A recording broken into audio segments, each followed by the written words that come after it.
The streets of New York were packed with a different kind of traffic today. A vibrant parade, the culmination of World Pride, which is dedicated to the 1969 uprising at the Stonewall Inn. 50 years ago, if this many people would have gathered, we would have all been arrested.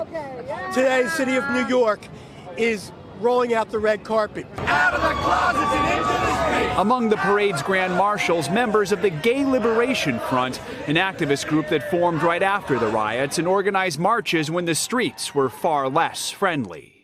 It was literally a group of marginalized people walking for their freedom. Today, it's clear how much things have changed. Front and center at the parade, the cast of Pose, a popular TV show that's shining a light on the transgender community. It's exciting, it's liberating. So many people are out here looking to us for upliftment, looking to us as lights.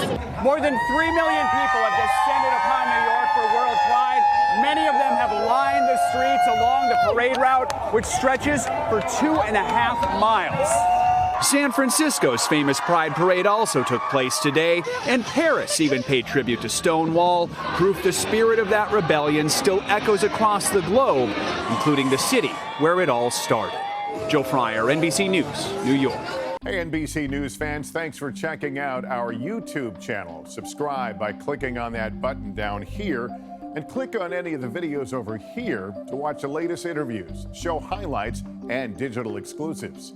Thanks for watching.